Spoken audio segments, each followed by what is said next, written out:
여러분은 연락하고 지내는 사람이 많으신가요? 저는 나이가 들다 보니 연락처에 저장되어 있는 사람은 많았지만 연락하고 지내는 사람은 별로 없더군요. 심지어 내가 연락하지 않으면 먼저 연락이 없는 사람들이 더 많았습니다. 여러분은 어떠신가요? 먼저 연락하지 않는 사람들은 어떤 마음을 가지고 있는 걸까요? 내가 먼저 연락하면서 관계를 유지해야 하는 걸까요? 오늘은 70대 신 씨의 이야기를 들려드리겠습니다. 신 씨는 어렸을 적 친구들과 교류를 많이 했던 사람이었습니다. 그러나 나이가 들면서 연락하는 사람들이 줄어들었고 최근에는 친구들과의 연락도 하지 않게 되었죠. 그러다 문득 예전부터 친하게 지내던 친구였던 진숙이가 생각나 연락을 했습니다. 진수가 요즘 뭐 하고 지내? 잘 지내고 있어? 신씨 웬일이야? 너무 오랜만이다. 나야 잘 지내고 있지? 연락한 지 너무 오래된 것 같아서 말이야. 예전에는 연락 자주 했는데 그치? 그러게 바쁘게 지내다 보니 연락도 못했네. 연락 좀 하고 살자 우리. 그렇게 신 씨는 오랜만에 진숙이와 오랜 통화를 했습니다. 옛날에 놀았던 추억, 최근에 있었던 일, 사소한 이야기거리를 나누며 즐겁게 전화를 했죠. 다음에 또 연락할게. 나중에 한번 보자. 그래 다음에 또 연락하자고. 조만간 날 잡아서 보자. 그렇게 진숙이와의 통화가 끝나고 신 씨는 연락하길 잘했다는 생각을 했습니다. 옛날에 있었던 일도 이야기하고 이런저런 이야기들을 많이 했기 때문이죠. 몇 달이 지나고 신 씨는 이번에도 진숙이에게 먼저 연락을 했습니다. 진수가 요즘 뭐 하고 지내? 연락이 없길래 전화 한번 해봤어. 안 그래도 연락하려고 했는데 내가 바빠서 연락을 통 못했네. 진숙이는 바빠서 연락을 못했다고 했지만 신 씨는 진숙이가 바쁘지 않았다는 걸 알고 있었습니다. 신 씨와 진숙이 사이에는 영숙이라는 친구도 있었기 때문이죠. 신 씨는 예전부터 가끔 영숙이라는 친구와 연락을 하고 지냈었습니다. 그런데 영숙이는 진숙이가 전화가 자주 와서 피곤하다는 말을 했었죠. 아니 글쎄, 진숙이는 매일 연락한다니까? 가끔 연락하면 좋을 텐데 말이야. 그래? 나한테는 연락 한번 없던데 말이야. 이상하네. 나한테는 맨날 심심하다면서 연락도 자주 하는데. 영숙이와의 통화로 신 씨는 진숙이가 바쁘지 않다는 것을 알고 있었고 바쁘다며 핑계를 대는 진숙이를 이해할 수 없었습니다. 근데 영숙이랑은 전화통화 자주 하지 않아? 나한테는 연락 한번 없더니. 나 영숙이랑 통화 자주 안 하는데? 바쁜데 어떻게 연락하고 지내겠어. 진숙이는 영숙이와 통화를 하지 않는다고 했습니다. 신 씨는 진숙이가 거짓말을 하는 것을 알았지만 말하고 싶지 않는 것 같아 더 이상 캐묻진 않았습니다. 아, 그래? 내가 잘못 알고 있었나 보네. 바쁘다니 고생이 많네. 나이 들어서 바쁘면 힘들 텐데. 고생하고 다음에 또 연락할게. 그래 너도 고생하고 다음엔 내가 꼭 연락할게. 그렇게 진숙이는 신 씨에게 연락을 한다고 하고 전화를 마무리했습니다. 신 씨는 조금 찝찝하긴 했지만 그러려니 하며 전화를 끊었죠. 그렇게 한 달이 지나고 영숙이에게 연락이 왔습니다.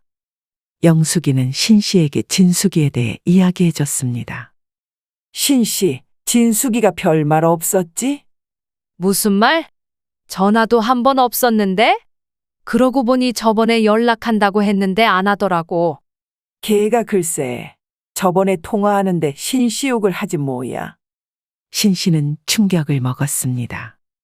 신 씨는 진숙이와 친구라고 생각했지만 진숙이는 신 씨를 그렇게 생각하지 않고 있었죠. 심지어 진숙이는 예전에 신 씨에게 돈을 빌려간 적도 있었습니다.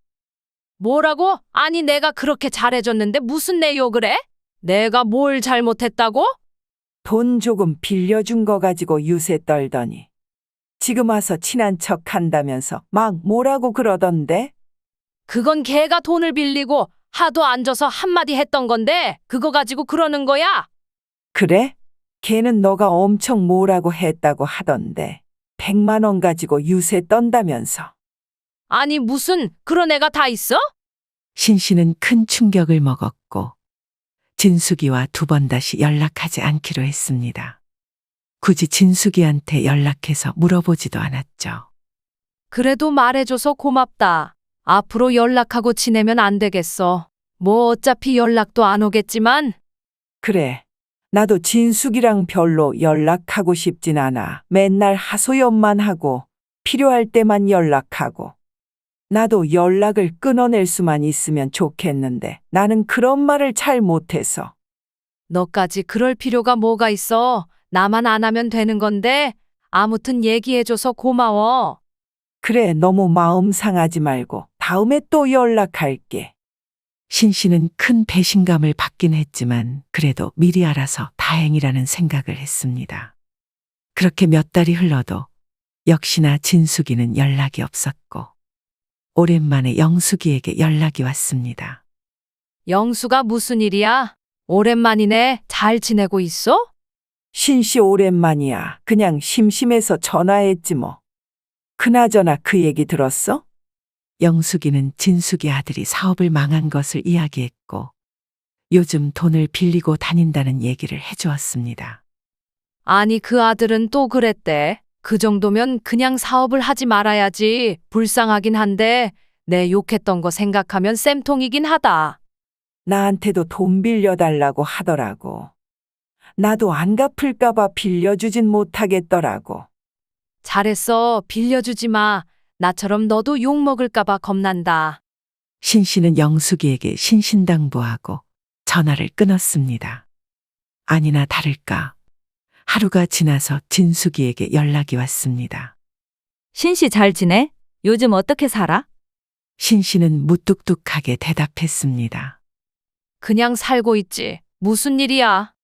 진숙이는 다음과 같이 이야기했습니다. 진짜 미안하지만 돈 좀 빌려줄 수 있어? 당연히 빌려줄 거지? 혹시 얼마까지 가능해? 신 씨는 어이가 없어하며 다음과 같이 이야기했습니다. 맨날 연락 한 번 없다가 갑자기 전화해서 돈을 빌려달라고? 그리고 얼마까지 가능하냐니? 뭔 내가 당연히 돈을 빌려줄 줄 알았나 봐? 아니, 친구끼리 돈도 좀 빌려줄 수도 있지 뭘 그래? 친구가 힘들다는데. 그리고 왜 성질이야? 친구라는 말에 신 씨는 크게 화를 냈죠. 친구, 너 말 잘했다. 너가 날 친구로 생각하긴 했어? 뒤에서 내 욕하고 다니는 거 모를 줄 알아? 진숙이는 당황해하며 이야기했습니다. 뭐야, 그건 또 어디서 들었어? 안 빌려줄 거면 그냥 안 된다고 하면 되지. 뭘 또 사람 무한하게 옛 이야기를 꺼내고 그래? 무한하긴 한가 봐. 어차피 너한테 빌려줄 돈도 없어. 너한테 돈 빌려줬다가 돈으로 유세 떤다고 또 이야기 들을 일 있니? 앞으로 연락하지 마. 그렇게 신 씨는 단호하게 전화를 끊었습니다. 혹시나 미안하다고 말하면 용서해 줄까 생각도 했던 신 씨였지만 진숙이는 전혀 그러지 않았죠. 단호하게 끊어낸 것을 잘했다고 생각하는 신 씨였습니다. 그렇게 신 씨는 진숙이와 인연을 끊게 되었고 진숙이는 아들의 빚을 갚기 위해 집을 팔고 월세살이를 하고 있다는 소문을 끝으로 더 이상 이야기가 들리지 않았습니다. 신 씨의 이야기 어떻게 들으셨나요? 주변에는 내가 먼저 연락하지 않으면 절대로 먼저 연락하지 않는 사람들이 있습니다. 이야기에 나오는 진숙이처럼 연락을 하면 잘 받지만 절대로 먼저 연락하지 않는 사람이 있죠. 먼저 연락을 하지 않는 사람들 대부분은 나에 대해 까먹었거나 나를 소중하게 생각하지 않기 때문인 경우가 많습니다. 나는 친하다고 생각하여 그 사람의 안부와 소식을 기다리는데 상대방은 나를 깊게 생각하지 않아서 나에게 연락을 하지 않는 경우가 많죠. 그럴 때는 가끔 나만 소중하게 생각하는 관계라고 생각이 들며 서글퍼지기도 합니다. 만약 내가 소중한 사람이었다면 별일이 없더라도 안부를 묻기 위해 가끔 전화는 할 텐데 말이죠. 그렇지만 우리는 이러한 관계에서 서운해할 필요가 없습니다. 매번 내가 연락을 하고 나만 찾는 관계가 있다면 굳이 그럴 필요가 있을까요? 차라리 연락이 오지 않는다면 만나지 않고 인연을 거기까지만 두는 것도 하나의 방법입니다. 스트레스를 받아가며 관계를 지속할 필요가 없죠. 나를 소중하게 생각하지 않는다면 나도 상대방을 소중하게 생각할 필요가 없습니다. 가장 소중한 건 나 자신이기 때문이죠. 하지만 만약 가끔 먼저 연락이 오는 친구나 가족이 있다면 그 사람은 꼭 소중히 대해주세요. 나를 소중하게 생각하고 평범한 일상 속에서도 나를 떠올린다는 뜻이니까요. 그리고 내가 소중하게 생각하는 사람이 연락이 안 온다면 먼저 연락을 한번 해보세요. 그 사람도 여러분의 연락을 기다리고 있을 수도 있습니다. 이렇게 연락을 몇 번 해보고 만약 그 이후에도 먼저 연락이 오지 않는다면 절대로 그 이후에는 먼저 연락하지 마세요.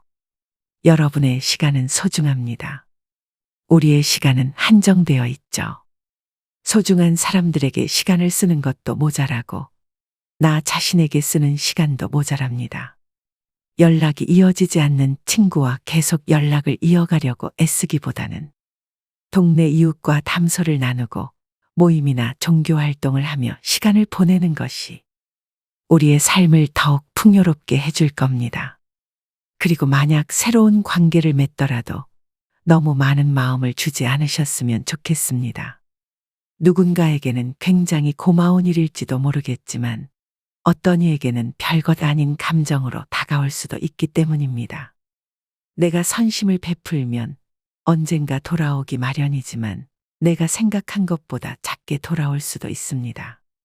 적당한 거리를 유지하고 내 삶을 살아가는 것이 가장 스트레스를 안 받고 행복한 노후를 보내는 방법이 될 거라 생각합니다. 나이가 들다 보면 우리는 이러한 인생의 지혜를 많이 깨닫게 됩니다. 여러분들은 어떠신가요? 오늘 내용에 대한 여러분의 생각을 댓글로 작성해 주세요. 여러분의 생각이 궁금합니다. 그리고 구독도 한 번씩만 눌러주세요. 앞으로 올리는 영상에 대해서도 여러분들과 친구가 되어 같이 의견을 나누고 싶습니다. 구독 한 번으로 저와 친구가 되어주세요. 행복한 노후를 위해 인생의 소리꽃에서 다양한 이야기를 들려드리겠습니다. 지금까지 오랜 시간 시청해 주셔서 감사합니다. 행복한 하루 보내세요.